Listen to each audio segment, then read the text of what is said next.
అతిమానుష శీలవృత్తవేషైః అతివృత్తామర విక్రమ ప్రతాపైః అతిలంఘిత సర్వలోక సామ్యం వరయే వైష్ణవ వైభవావతారం. ఏతత్ కథయ కథయన్ మతితస్త్వయా అసౌ హిత్వా స్వభావ నియమం ప్రతితం త్రిలోక్యం. అశ్వాప్సరో విషసుదా విదు పారిజాత లక్ష్మ్యాత్మనా పరిణతః జలధిర్బభూవ. Illustrious Kuresha in his Atimanusha Stava beautifully captures one of the Atimanusha Cheshtitas of Bhagavan. Bhagavan's Cheshtitas are Atimanusha. His avatars are Atimanusha. One such Cheshtita,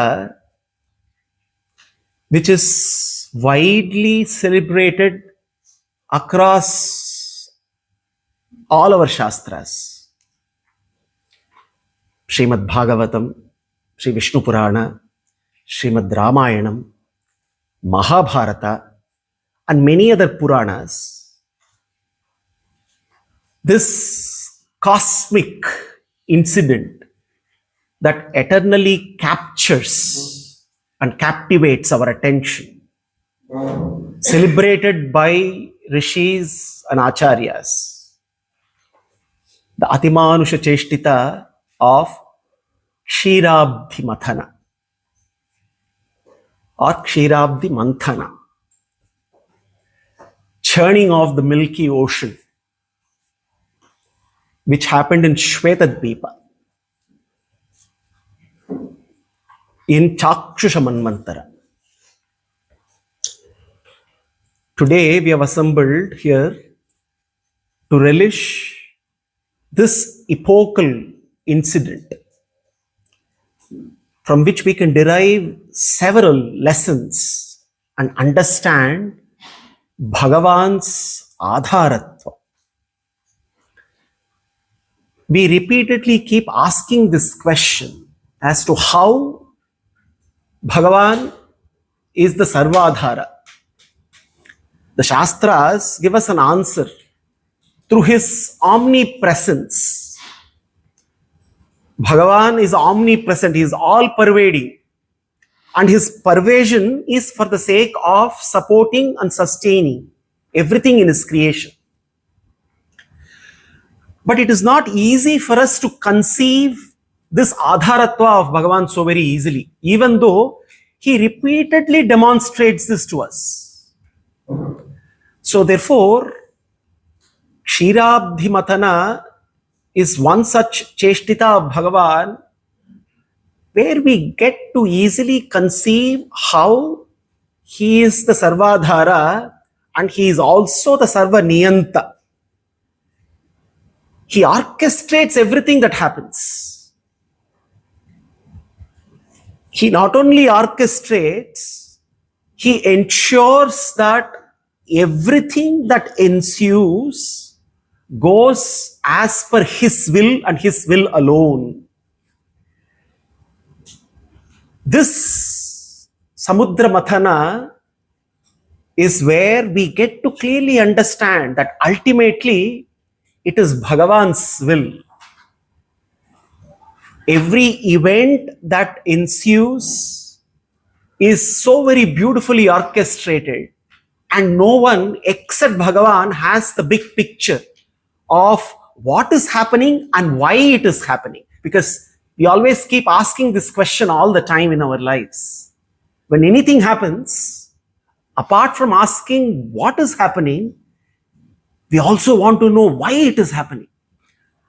And we never get an answer to the question why, because it is beyond our comprehension. We do not get to see the big picture of why things ensue in a particular way, in a particular direction. Therefore, it is very important for us not only to understand that he orchestrates everything, but to be assured that he orchestrates everything for our good. When that understanding is there, then we are relaxed, and we are able to deal with situations as they arise. So the relevance of Ksheerabdi Matana, apart from invoking a sense of awe in us, also teaches us many vital lessons. Now, Kuresha beautifully says, Etat katham kataya yanmatitas tvaya asau hitva swabhava niyamam pratitam trilokyam. Hey Bhagavan, I do not understand your ways. Your ways are your ways. In this world, every output has to have some relationship with the input. This is what mortal minds can understand. When I input clay, the output is pot made of clay. When I input cotton threads, the output is a cloth made of cotton. Now, I see a clear relationship between the inputs and the output, the outcomes. But then, how is it ever possible that when herbs were added in Ksheerabdi, outcomes Ashwa, Apsaro, Vishasudha, Viduparijata, Lakshmiatmana, Parinatah Jaladir Babhuva. What came out of the Ksheerabdi was completely unrelated to the inputs that were given. This has to be your Atimanusha Cheshtita. I do not understand neither the purpose nor the way you made this happen. Now, when we celebrate the Ksheerabdi Matana, obviously we are awestruck at the way Bhagavan orchestrates everything. But we will also see what is the message that Bhagavan is also giving us through the churning of the ocean. Now, we have to go all the way back to Chakshusa Manvantara. Everything begins with, again, as many such dramatic events begin, with Durvasa Muni. Now, Durvasa Muni meets Vidyadhara Kanya. And out of respect, the Vidyadhara Kanya pays obeisance to Durvasa and then presents him with an exquisite garland. And Durvasa is pleased with her offering, and then Durvasa proceeds to take the garland. On the way, he meets with Indra. Indra, mounted on his Airavata, meets with Durvasa, and Durvasa, out of respect for Indra, hands over the garland to Indra. Now, Indra then takes the garland and then suspends it on the forehead of the Airavata. Because of the strong fragrance of this garland, Airavata then pulls the garland away, throws it down on the ground, and stamps it right in front of Durvasa. Durvasa, being Durvasa, cannot accept this. So he immediately curses Indra. He curses Indra, may because of your pride, you did not treat the gift that I offered you with due respect. May you lose all your opulence. May you lose all your vigor. May all of you, all the devatas, may you all lose your vigor, your vitality, your prosperity, your wealth. Everything that you thought is yours, may you be devoid, bereft of everything that you currently own. Because of Durvasa's curse, the Devas lose everything, and the ensuing battle with the Asuras, all the three lokas are lost to the Asuras. Headed by Maharaja Bali, the Asuras take over, ruling all the three lokas. The Devatas are now devoid of anything that they own. They lose everything to the Asuras. And therefore, they approach Brahma. And Brahma, Paramashiva, all the Devas then proceed to Ksheerabdi. And as they proceed to Ksheerabdi, Brahma begins his prayers to Bhagavan. Again, this is another stuti of Brahma. We find many stutis. This is one very special stuti. Now, before we go into the stuti of Brahma in Bhagavatam, I just want to briefly take up one very beautiful shloka of Brahma Stuti, that he offers to Bhagavan, which is quoted by Parashara in Vishnu Purana. Brahma begins his prayers.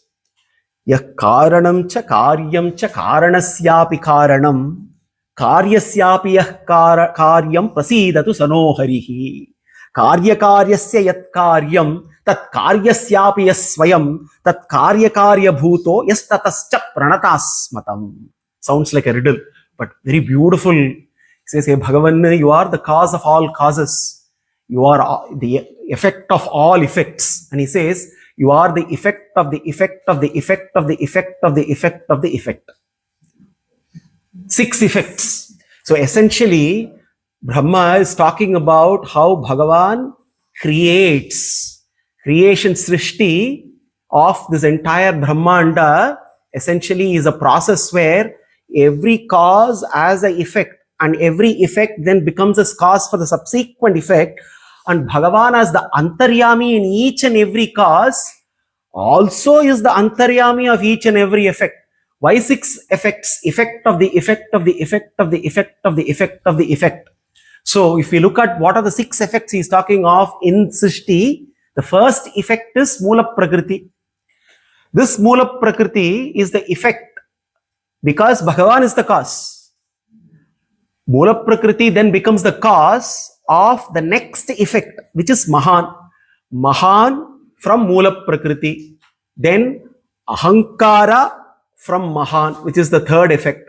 Then from Ahankara, Pancha Tanmatras, fourth effect. From Pancha Tanmatras, Pancha Bhutas, fifth effect. From Pancha Bhutas, Brahmanda, everything that is created, sixth effect. So, as the Antaryami of every cause, as Antaryami of every effect, eventually, hey Bhagavan, you are cause of all causes, you are effects of all effects, you are the very source. And then he says, Yata hi skanda shakhanam tharor moolavasechanam evam aradhanam Vishno sarvesham atmanaschahi. We must remember a very beautiful shloka that Narada presents to Prachetas in the 4th skanda, which almost resonates with Brahma's stuti here. Brahma says, Yata hi skanda shakhanam taror moolavasechanam. Yata taror moola nishechanena tripyanti taskanda bhujopashakaha pranopaharacha yatendriyanam sarvarhanam achyuteja. This is Narada's stuti. Narada says, Yata taror moola nishechanena tripyanti taskanda bhujopashakaha. He gives a beautiful analogy. When we feed the stomach, every part of the body is nourished. Similarly, when we feed the roots of a tree, then every part, the trunk, the branches, the leaves get nourished. We don't water the leaves. We don't water the trunk. We don't water the branches.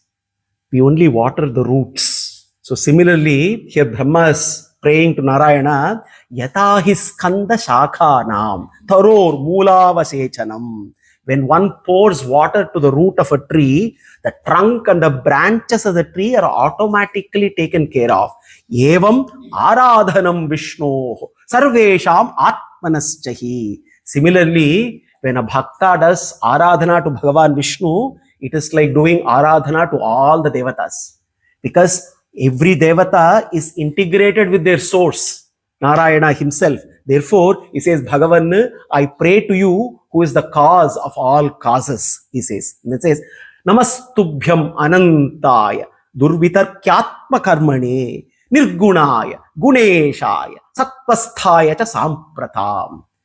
Brahma stuti is always very profound. So he's praying to Narayana. He says, Namastubhyam anantaya. Hey Bhagavan, you are Ananta.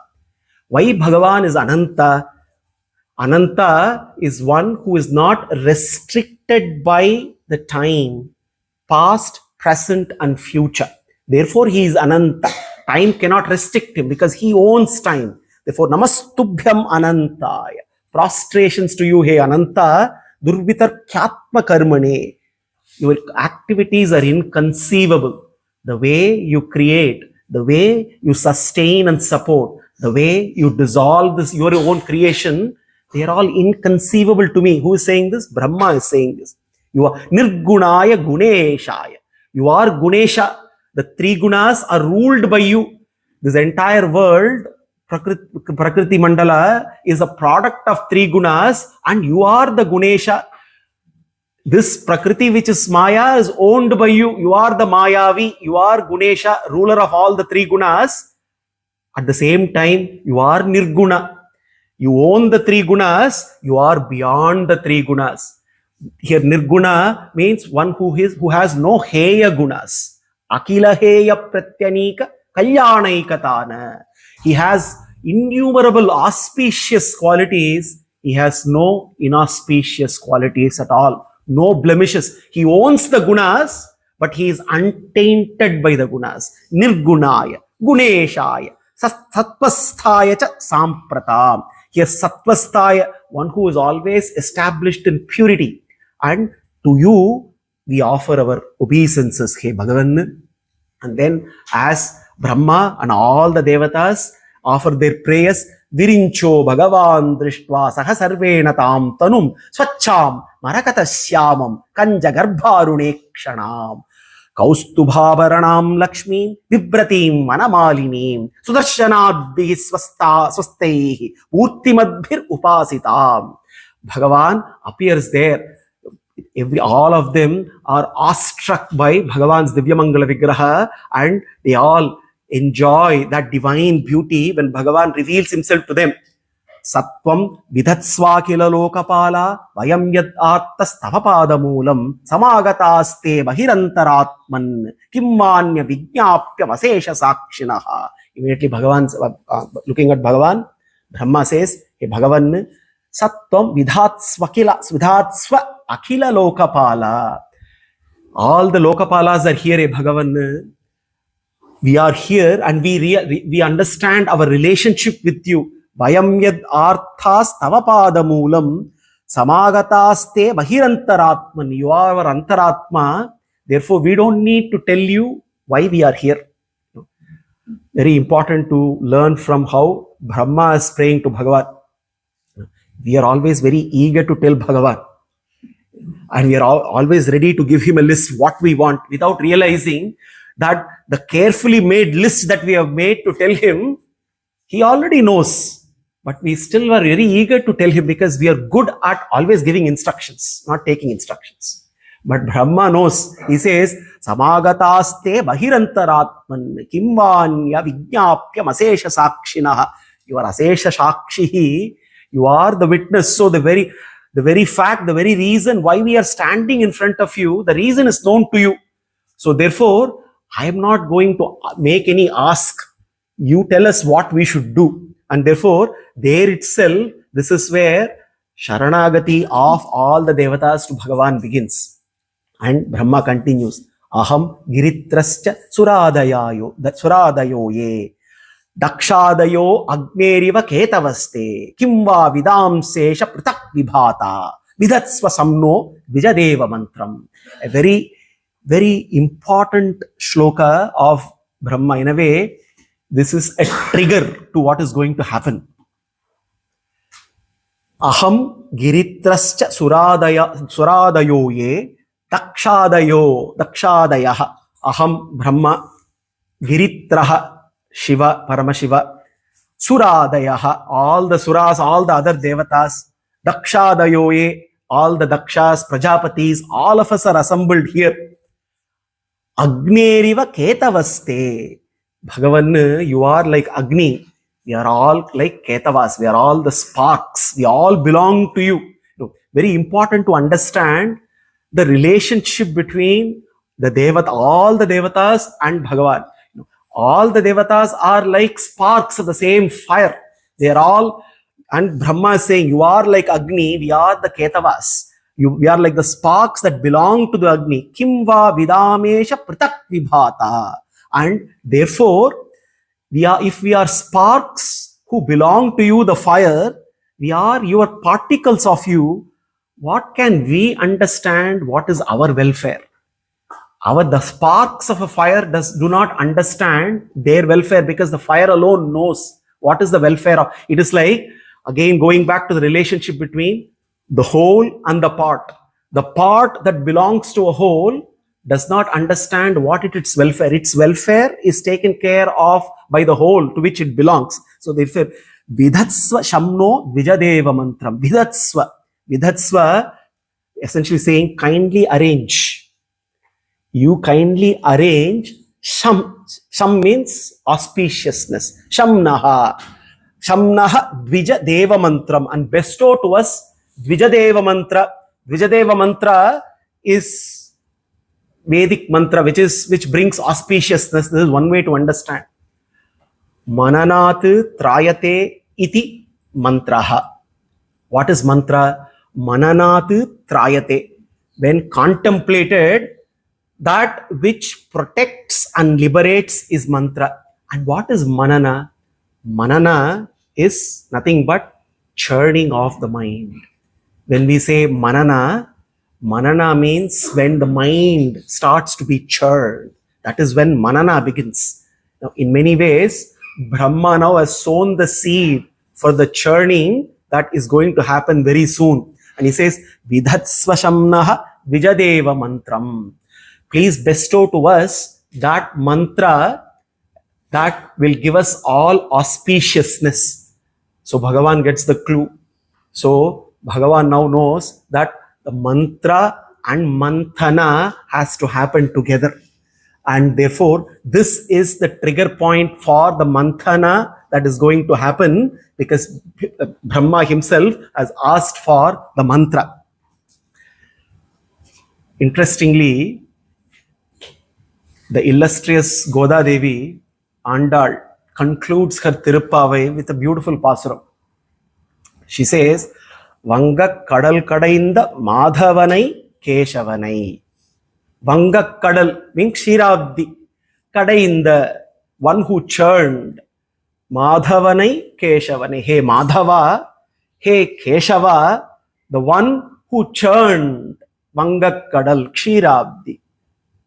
Now, as far as we all know, Kshirabdi was churned by Devas and Asuras. But Andal says, Vanga Kadal Kadainda Madhavanai Keshavanai. The Madhava who churned the Kshirabdi. The Keshava who churned the Kshirabdi. So therefore, what we need to understand, and we will see when we go to the Kshirabdi Matana, that it was not the Devatas, it was not the Asuras who churned the Kshirabdi. The Kshirabdi was churned by Bhagavan. He churned. Why did he churn the Kshirabdi? Was it for the Devatas or was it for the Asuras? The answer is no. He churned it for himself. The Asuras and Devatas thought Bhagavan is taking all the effort for their sake. But they did not realize he had another mission of his own, an undeclared mission. Andal, Goda Devi knows this. Therefore she says, Vanga Kadal Kadainda Madhavanai, she says. Madhava, the one who churned the ocean, she does not say Narayananai. She says Madhava. Specifically, she uses the Nama Madhava. Madhava. Madhava means consort of Sri Mahalakshmi. The consort of Sri Mahalakshmi is the one who churned the ocean. So there itself we have an answer as to why Bhagavan churned the Kshirabdi. She also says Madhavanai, Keshavanai. She also says Madhava and Keshava.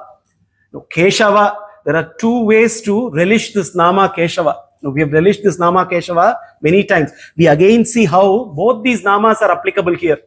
Keshava, one who has lovely locks of hair flowing all over. We will see the Keshava in action here. The other reason why Bhagavan is Keshava, Ka, Brahma, Isha, Shiva, Keshava, the origin and the source of Brahma and Shiva, and we see in Kshirabdi, Brahma and Shiva are very much part of the entire proceedings that are going to happen. It is a divine orchestration which brings all the three together. Brahma is a trigger, and we see a very important role Paramashiva also plays here. Andal knows this. Therefore, she beautifully picks the words. The namas that are used there, Vanga Kadal Kadainda Madhavane, Keshavane, she says. We'll come back to Madhava and Keshava as we dive into the Kshirabdhi Matana. We will understand the reasoning as to why these two namas are very, very appropriate when we celebrate and relish Kshirabdhi Matana. So therefore, the prayers have been offered and Bhagavan is pleased with the prayers. And he says, I understand the reason why you are all here. And he gives a simple solution to the problem at hand.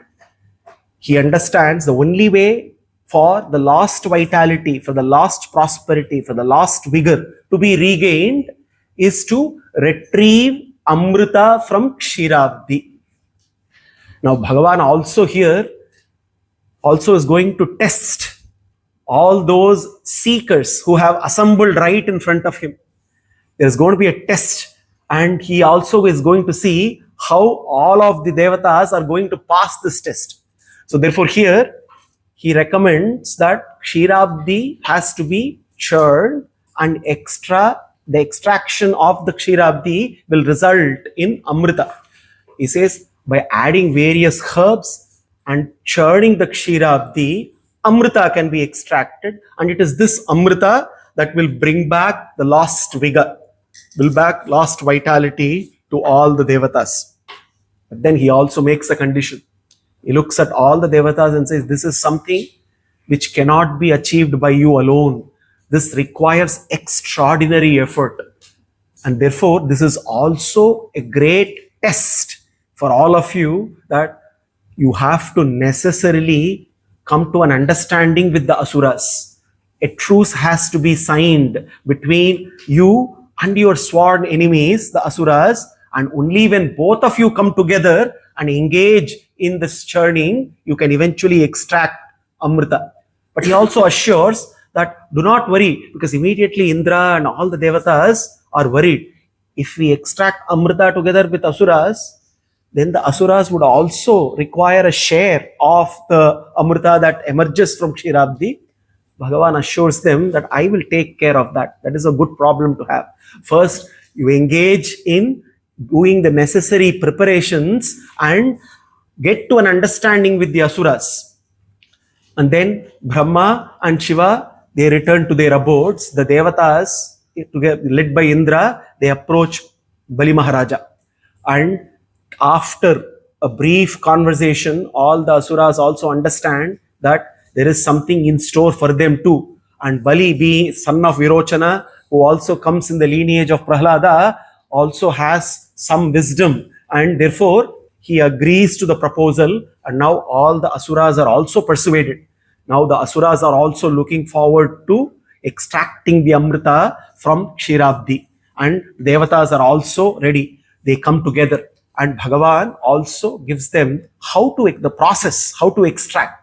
This is not going to be an easy process. You will need for the churning a special rod, and this special rod can be none other than Mandara, the Mandaragiri itself. And you need also a rope with which you can tie the churning rod, and then you can churn. And the only rope that is possible is Vasuki. So Vasuki is persuaded that Vasuki will also get a share of the booty. And Vasuki is also thrilled. Vasuki also agrees to participate. Now all the devas and asuras proceed to bring Mandara. And when they start to lift the mountain, it is so heavy, many of them get crushed. And then what then happens? Narayana takes the avatara as Ajita. This is Manvantara avatara. We know that there are several avataras, Yuga avatars, Leela avatars. This is a Manvantara avatara. This avatara as the son of Vairaja, who is one of the Sapta Rishis of Chakshusha Manvantara. As the son of Ajita, Bhagavan, mounted on Garuda, comes to the assistance of all the devas and the asuras, and then promptly requests Garuda. Garuda effortlessly lifts Mount Mantara, and then Mandaragiri is brought to Shvetadvipa and is placed on Kshirabdi. Now the churning rod is ready, Vasuki is ready. Now, but then Mandara has to be now put in place and it has to be churned. Now, the Devas and the Asuras, as they assemble, it starts to then wobble. Now, immediately, Bhagavan takes a decision. He says, Tamstata bhagna manasaha bhagna bahuru kandaran vijnaya bhagavatams bhabuva garudadhvaja. Mounting on Garuda, now the Garuda has placed Mandara there, and all those who have lost their strength, who got damaged physically, they were all now saved by Garuda, and they are all ready. Now, so Shuka explains, Iti tushtim stitan deityan vilokya purushottamaha smayamano visrujyagram pucham jagraha samaraha. There is something very interesting happens. None of the Devatas or Asuras take the first step. Everybody is assembled, Mandara is there, Vasuki is tied. Now, how will the churning happen? Nobody is ready to take the first step. Bhagavan looks at them and says, what is this? If I just leave it to them, my mission is not going to be accomplished. Therefore, he says, let me take the first step. He takes the first step and then he holds Vasuki. And he holds the head of the Vasuki because everybody is afraid to hold Vasuki's head. As Bhagavan goes there and holds Vasuki's head, all the Devas follow. And then on the side of the head of Vasuki, all the Devas assemble and hold. And then the Asuras are left to hold the tail portion. But then the Asuras have a big ego. Say, how can we hold Vasuki's tail? No, we are also well read in the Vedas and we cannot hold Vasuki's tail. We must be holding the head of Vasuki. So immediately Bhagavan says, be it so. Then he comes back and he holds the tail and then all the Devatas follow. Iti tushnim stitan daityan. Looking at all the Daityas who are silent, who have given up the task of taking up the churning, Bhagavan says, Vilokya purushottamaha smayamano visrujya agram. Visrujya, by giving up the front portion, he goes to the back portion. Pucham jagraha samaraha. With a smile, Bhagavan understands that the Asuras cannot discriminate right and wrong. Therefore, he gives them. They do not know what is yet to ensue. So therefore, now both the Asuras and Devatas are on each side. Then the churning starts to begin. Now, as the churning starts, Mantara starts to sink. Now, both the Asuras and Devas are somehow trying to support the mountain, but Mandaragiri is huge. Vilokya Vignesha Vidhim Tadeshwaraha Duranta Vidyaha Avita Abhisandibihi Kritwavapu Kachapam Adbhutam Mahad Pravishyatoyam Girimujjahara. No, Vilokya Vignesha Vidhim Tadeshwaraha. Ishvara, he now looks at, he's witnessing what is going on. Vilokya Vignesha Vidhihi. Vilokya is observing. Vigna, what is the Vigna? The obstruction, which is the sinking of Mandara. Mandara is sinking. It has to sink because it is meant to sink. It is the design by design. Durantya Viryaha Avita Abhisandibihi. The one who is endowed with inconceivable power, he with determination immediately decides that he has to stop the sinking. Now, this is again another lesson through the churning of ocean that we get. Vilokya Vigneshaha.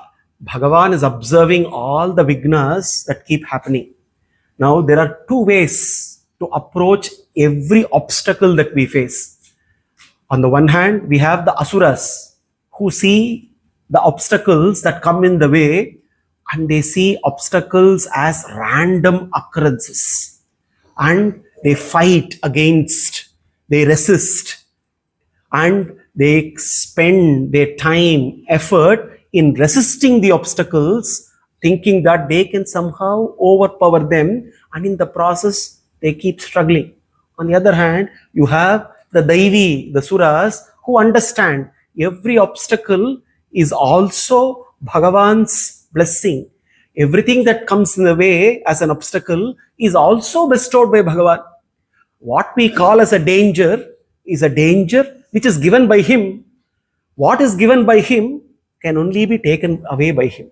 This is what the Daivi, the Asuras understand. And therefore, while the Asuri struggle to overcome the obstacles, the Daivi do only one thing: pray to him for the obstacles to be removed. Now, with that prayers, Bhagavan enters once again. Kritva papuhu kachapam adbhutam mahat pravishyatoyam girimujjahara. Now, seeing the situation, Kritva vapuhu, expanding his form, kachapam adbhutam mahat. Kachapa means tortoise, kurma avatar. Now, Bhagavan takes the form of a kurma. Taking the form of a kurma, adbhutam mahat pravishyatoyam girimujjahara. The huge Mandaragiri is sinking. Now Bhagavan as kurma now enters Kshirabdi, goes underneath the Mandara and becomes its support. Bhagavan now becomes Giridhari, Mandara Giridhari.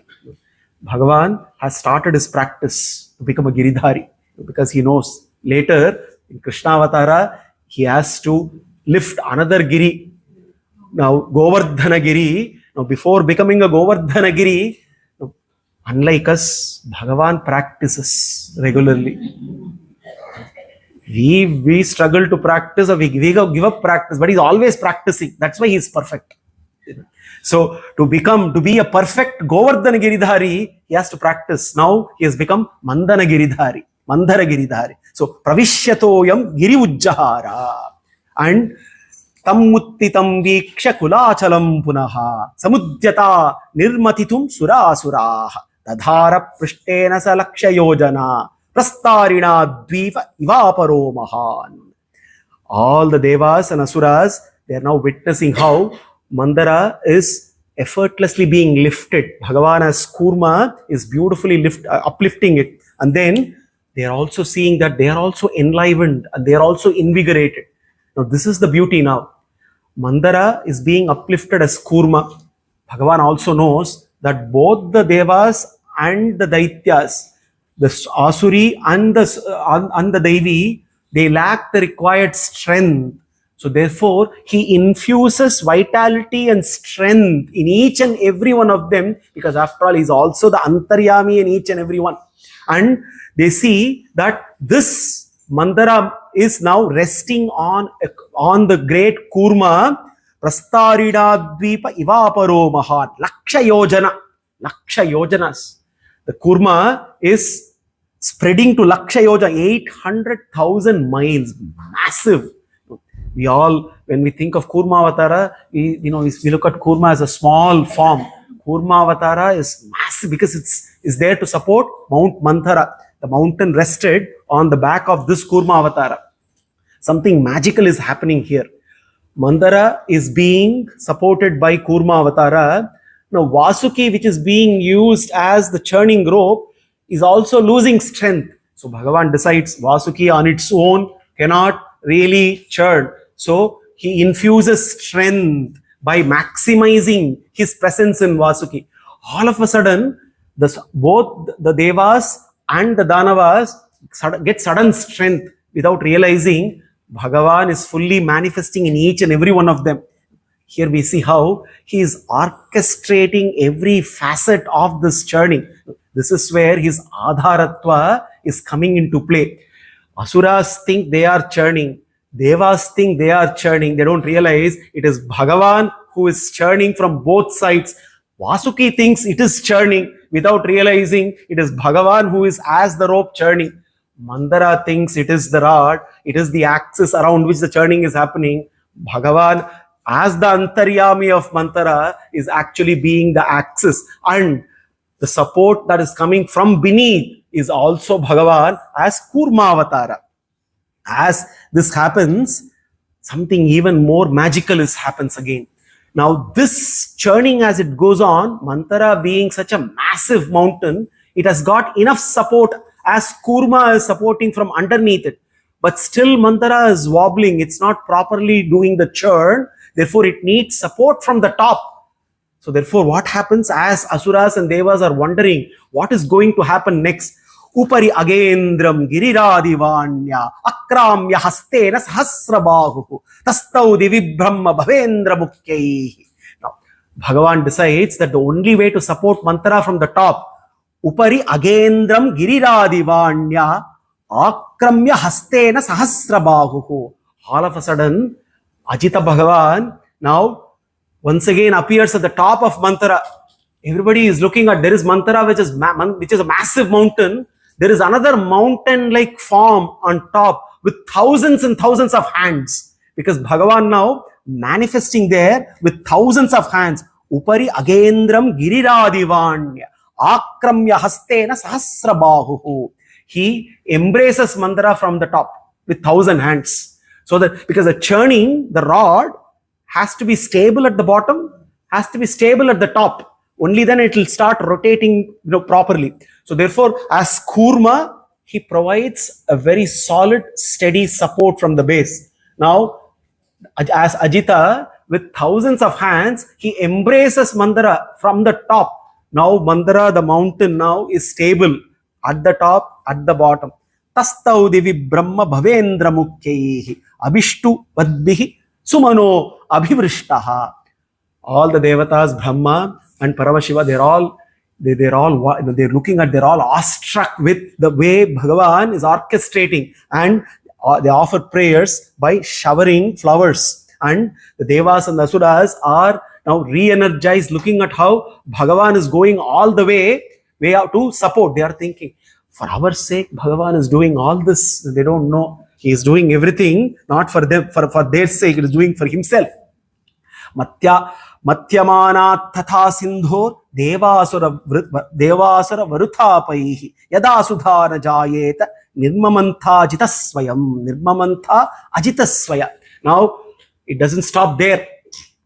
Now, as Vasuki is being used as a churning rod, Vasuki being Vasuki starts to let out breath which is very, very harsh. It's like flames of fire, and like forest fire getting caught by flames, the devas and the asuras now are getting choked in forest-like fire of the breath of Vasuki. Now, because of this, both the asuras and the devas start to lose their power, and they are, in spite of getting all that energy, they are unable to withstand the flames that are coming out of Vasuki's mouth. Now, Bhagavan looks at both the asuras and devas who are almost about to give up. So he says, I cannot depend on these people anymore. So he says, let me do one thing. I alone will churn. Now, not asuras, not devas, Bhagavan himself churns from both the sides. Now, as Kurma, he is supporting the mantra, and with thousands and thousands of hands, he is supporting mantra from the top. Now, asuras and the devas have stopped the churning because they are consumed by the flames coming out of Vasuki. Then he says, if the churning stops, then when will Amrita be extracted? So he says, Yada sudhana jayate nirmamanta ajitasvayam. That is the reason why he has taken the avatar as Ajita. Therefore, as Ajita, he begins to churn from both the sides. Bhagavan is now churning. Vasuki's flames can have no effect on Bhagavan, and while he's churning, he also decides, he brings down gentle showers which also kind of put off the forest flame that is created by Vasuki. Then the devas and asuras are back in action. And as Ajita, when he churns, Shuka beautifully explains this. He says, Megashyamaha kanakaparidihi karna vidyota vidyum. Now, we have to visualize this Kshirabdi Matana. This is a different visualization. Normally, when we say Kshirabdi Matana, we see devas on one side, asuras on other side. We visualize Kurma supporting Mandara. But this is the most beautiful visualization that Shuka gives us as to what happened there. The devas and asuras have given up on both sides. Vasuki is there, Mandara is there. Now, Bhagavan is supporting Mandara from the top as Ajita. He is supporting Mandara as Kurma from the bottom. And from the both sides, he is churning as Ajita. So Bhagavan is churning from both the sides. And Shukha is beautifully explaining that. He says, Meghashyamaha Kanakaparidihi Karna Vidyota Vidyum. Meghashyamaha. No, he is Meghashyama, dark blue colored, Kanakaparidihi, wearing yellow garments. And Karana Vidyota Vidyum, with earrings glowing. And as he's churning, his kundalas are swinging gently because of the effort that he's expending. Murdni Bhrajat Vilulita Kachasragdharo Rakta Netraha. Murdni Bhrajat Vilulita Kachaha. Vilulita Kachaha. Very important here. I'm stressing that. Why? Murdni Bhrajat, and on the head, Bhrajat gleaming, Vilulita Kachaha. Kachaha is hair.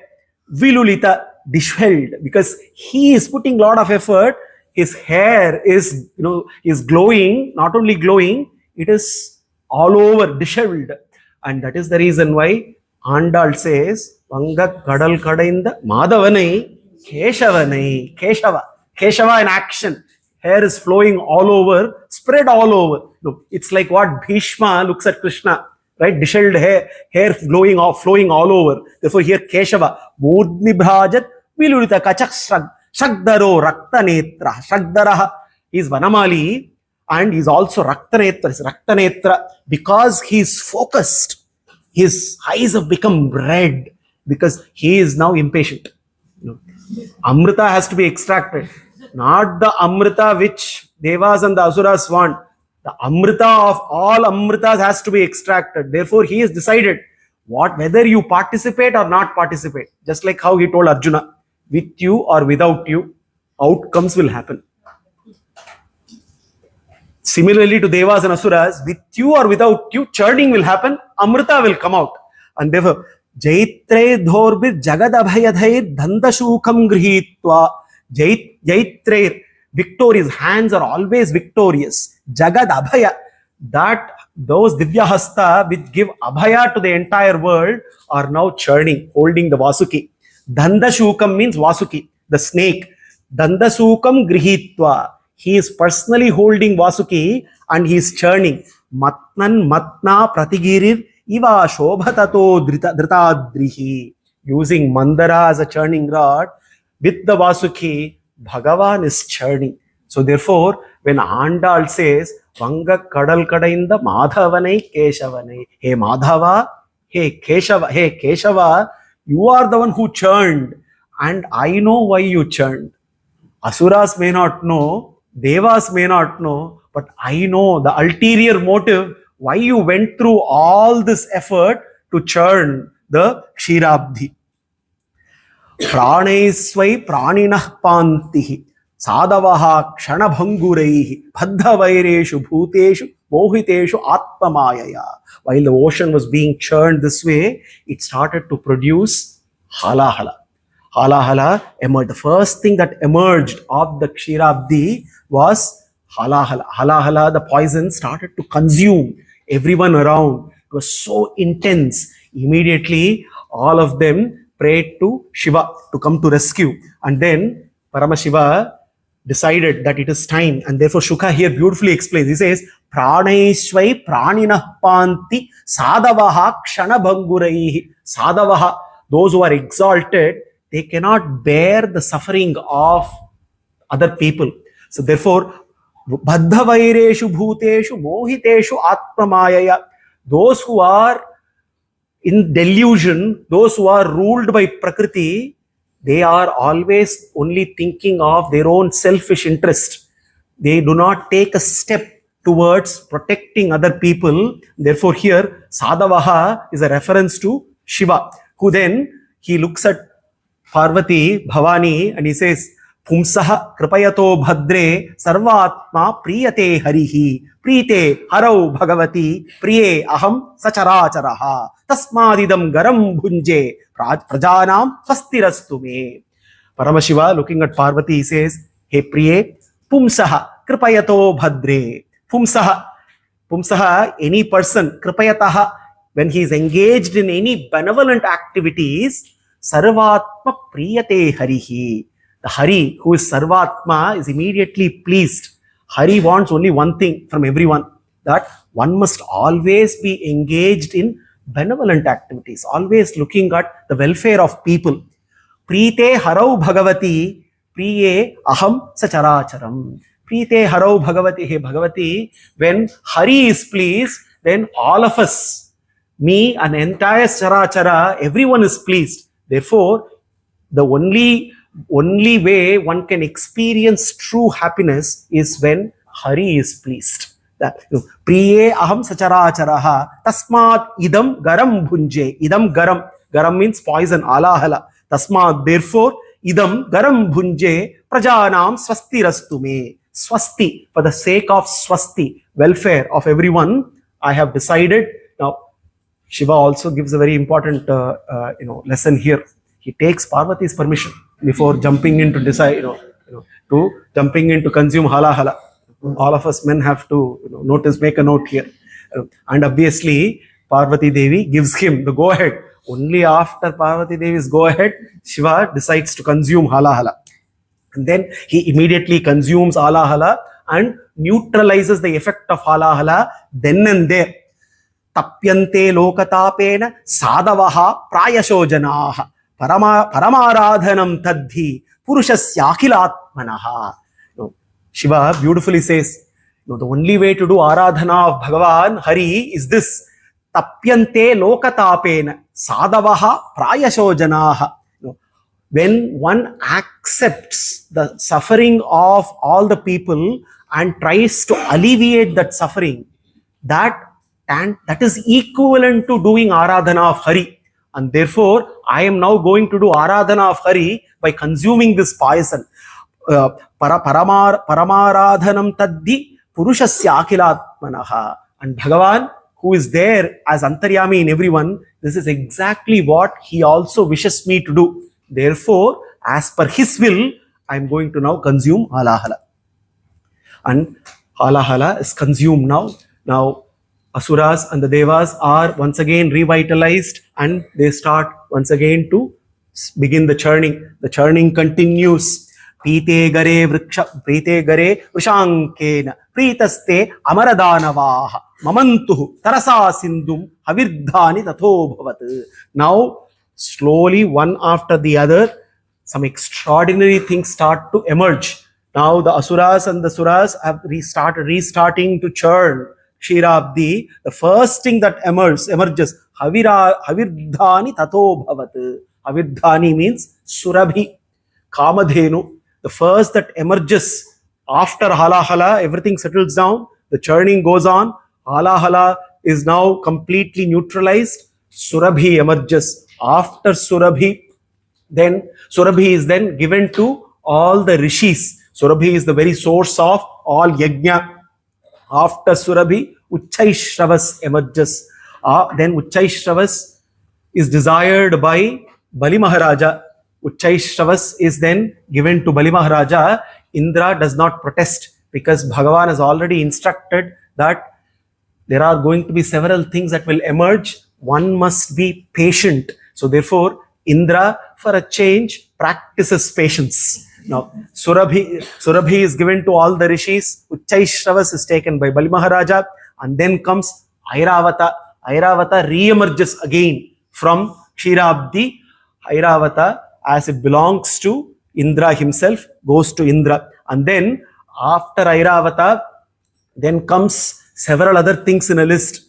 Then comes Kalpavriksha, Parijata, and eventually, out of the Kshirabdi, emerges Sri Mahalakshmi. Tataschavirbhut sakshat Sri Rama Bhagavat Para Ranjayanti Dishakantya Vidyut Saudamaniyata. As Sri Mahalakshmi emerges, now everybody realizes this is why Bhagavan took the avatara of Ajita, went through all this effort only for this sake. Nityaivaisha Jaganmata Vishnoho Shri Ranapayini Yata Sarvagato Vishnoho Tataiveyam Didottama. And Bhagavan is now impatiently waiting as Sri Mahalakshmi emerges. All the Asuras are awestruck. All the Devas are mesmerized looking at that magnetic beauty of Sri Mahalakshmi. All the Gandharvas, Kinnaras are all singing and kettle drums are being played. All the rishis are chanting the Vedas, and as the Devas are celebrating, Sri Mahalakshmi steps out and then she goes and garlands Sri Mahavishnu, and then she reclaims her position. She is, after all, Nityaivaisha Jaganmata Vishnoho Shri Ranapayini. She is ever inseparable from Bhagavan. Again, this is an avatara of Shri. Now, essentially, another test to all the Asuras and the Devas to understand. All the Devatas thought they lost all their vigor, and it is Amrita which is going to bring back what they are lost, without realizing that essentially what they need is not the Amrita, but the Amrita of all Amritas, Shri Mahalakshmi. And Shri Mahalakshmi blesses all of them. It is at that very moment all the Devas regain the lost vigor, and Bhagavan reclaims Shri Mahalakshmi then and there. Now, in Srimad Bhagavatam, this is not covered, but in Vishnu Purana, there is a beautiful stuti, Shri Stuti, which is presented by Indra to Shri Mahalakshmi, which when time comes, we can take it up separately. Now, Shri Mahalakshmi has now joined Mahavishnu in his Vakshasthala. Now, after that emerges then Varuni, and after Varuni emerges finally a beautiful form, Divyamangala Vigraha. Bhagavan now takes another avatara. This is the avatara as Dhanvantri. As Dhanvantri, he carries the Kalasha with Amrita. And as he emerges with Amrita Kalasha, taking the avatara as Dhanvantri, the Asuras immediately jump and then they hijack. And then as they hijack the Amrita Kalasha and they keep running, the Devatas are lost, not knowing what to do. And then Bhagavan immediately takes Mohini Avatara. Taking Mohini Avatara, he enchants all the Asuras. And in the pretext of distributing Amrita to them, he tricks them and ends up distributing all the Amritas to the Devatas. So we see in the entire Kshirabdi Matana, everything end to end is not only orchestrated, also enacted. Everything that we see is done by Bhagavan. So what this must teach us is that we think in our life and living that everything that happens to us and everything that we think we do, we play a central role. But we miss to recognize the central role, the Niyanta, the Sarva Niyanta, the Sarva Adhara, who does everything for our sake. Now, those who are aligned with him move on in the right direction. Those who are misaligned with him continue to struggle. This is what Krishna says, Mamevamsho Jevaloke Jiva Bhutas Sanatanaha Manashashtani Indriyani Prakritistani Karshati. Prakritistani Karshati, struggle. Those who are misaligned with him, they struggle. Those who are aligned with him, they progress effortlessly. They cruise on the ocean of samsara. Samsara Sagara becomes a cruise because now they are aligned with them. Now, we have seen the emergence of various things from the Kshirabdi. We have seen how the whole Kshirabdi is reenacted. We must go back to the trigger, the shloka, where Brahma asked Bhagavan, please bestow us that mantra, which is essentially, which gives us all the auspiciousness. Mantra and manana, which is manthana, coming together. So therefore, there has to be a very important message that Bhagavan is giving through churning. Now, why did he go churning in Kshirabdi, we may ask? Apart from all of this, to extract Amrita of all Amrita, all this is fine. But this is also a practice we saw. Practice of being Mandara Giridhari, to become a Govardhana Giridhari. But also, there is another important practice that Bhagavan engaged in churning of the Milky Ocean. Because eventually, he has to churn, do another churning. He does a lot of churning in his Krishna Avatara. We know, churning of butter. But there is one important churning that he does. The churning of the ocean for the Gopikas. When Andal, Goda Devi, says, Vanga Kadal Kadainda Madhavanai Keshavanai. The one who churned the Vanga Kadal, which is the Kshirabdi, the Madhava and the Keshava, she was not only referring to the Ksheerabdi Manthana, she was also referring to another important Manthana that Bhagavan does. When one surrenders to him, then Bhagavan does a very special Manthana, a special churning of the ocean. What is the churning of the ocean? That churning of the ocean for a Sharanagata is the churning of the ocean of samsara. Now, the churning of the ocean that we now saw that happened in Chakshusha Manvantara is not a one-time event. It is an event that repeats eternally. Bhagavan is constantly churning the ocean, not the Ksheerabdi. That happened once in Chakshusha Manvantara. But he is constantly churning the samsara, the ocean of samsara for all the Sharanagatas. So we will see now what we can understand from the churning of the Ksheerabdi Manthana to the churning of the ocean of samsara for Sharanagata. When a Sharanagata performs, Sharanagati is performed. Now, one thing becomes very clear. How do I get moksha? Do I get moksha or is moksha bestowed to me? Now, often we confuse when we say we are mumukshus, we think we are choosing Bhagavan. But the reality is moksha is Bhagavan choosing a bhakta. Now, Ksheerabdi Matana, when we go back again, let us look at it using it as a metaphor of the churning of the ocean of samsara. Ocean of samsara is nothing but the ocean of the mind. And who engages in this churning? We have the suras and we have the asuras. Everyone who surrenders to Bhagavan obviously is not one who is 100% perfect, is a bundle of Daivi Sampat and Asuri Sampat. So therefore, this churning is not done by the sadhaka, is not done by Sharanagata. Bhagavan himself is doing the churning. Now, the asuras and the suras are the Daivi and the Asuri.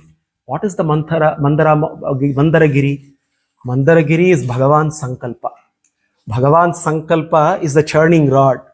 Vasuki is Bhagavan's Nirhetuka Kripa.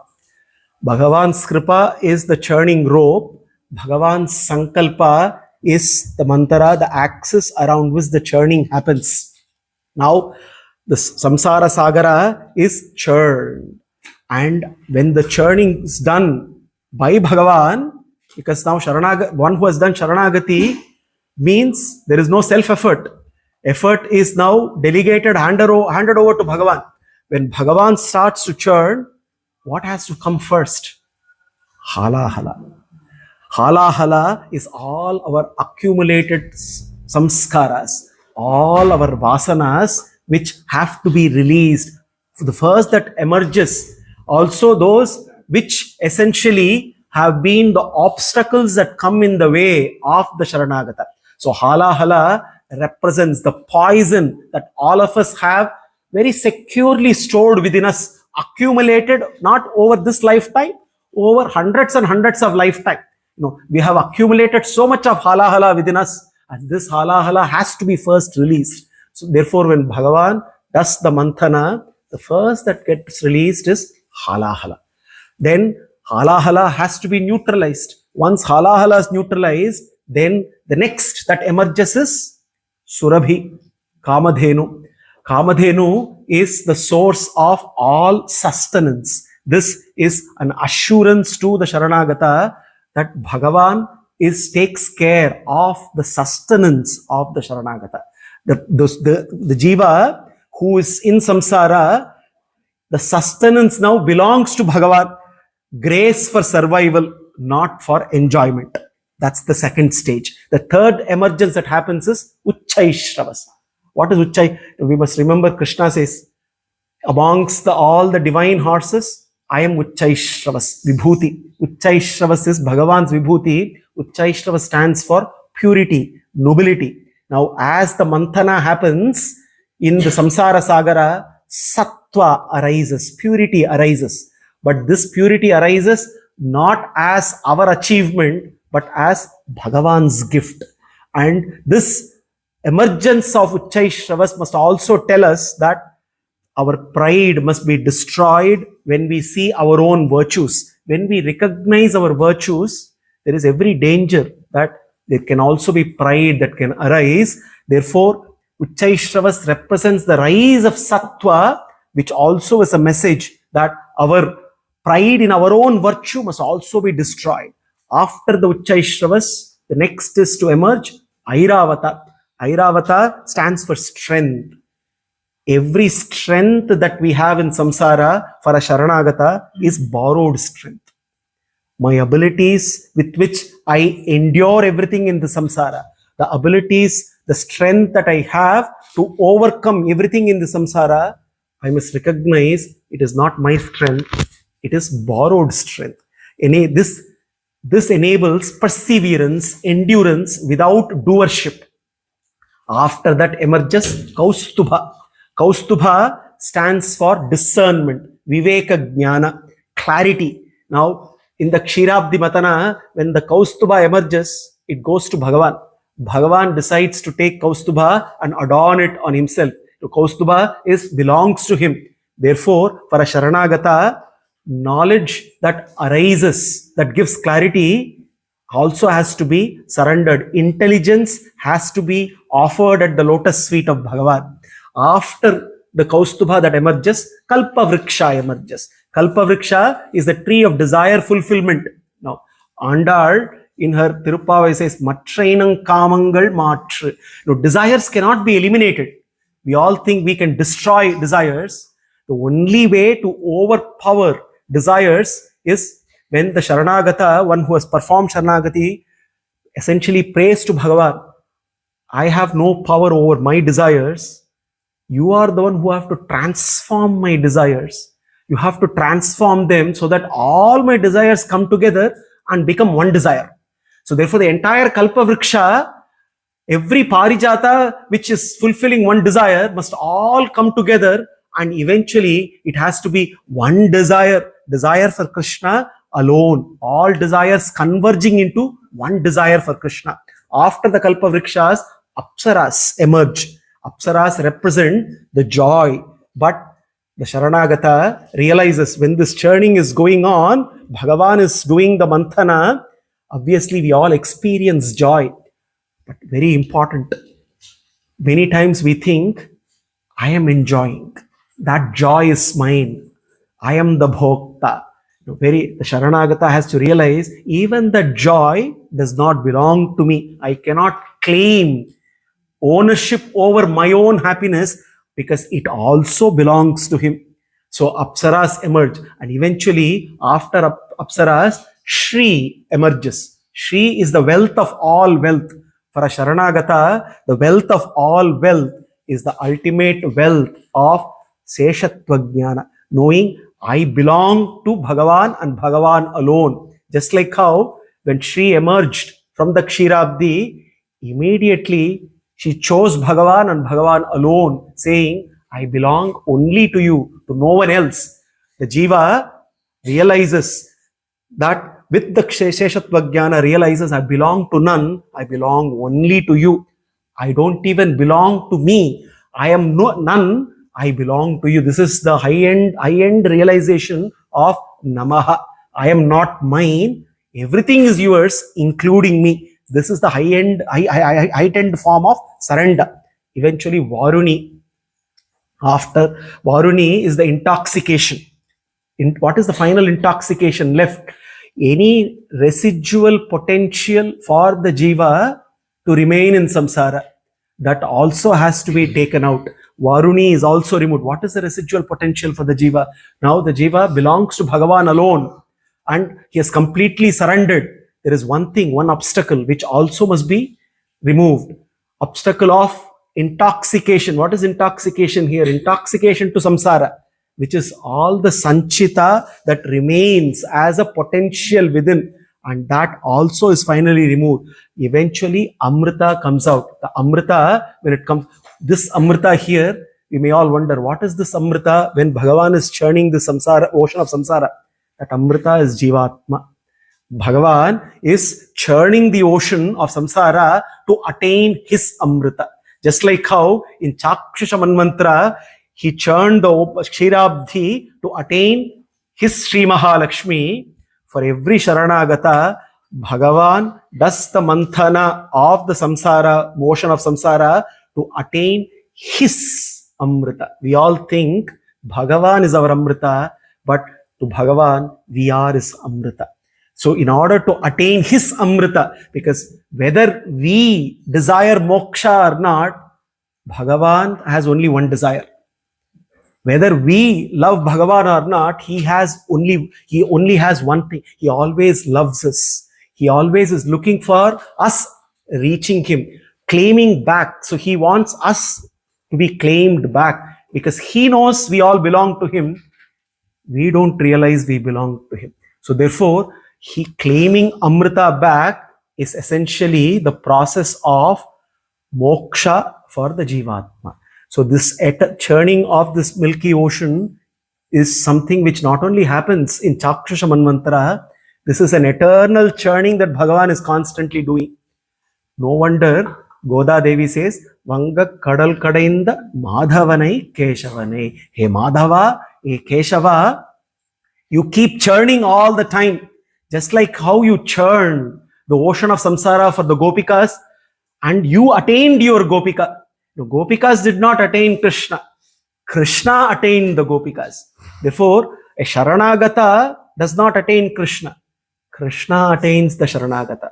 Once Sharanagati is done, then it is Bhagavan who takes all the effort for him to claim his Bhakta.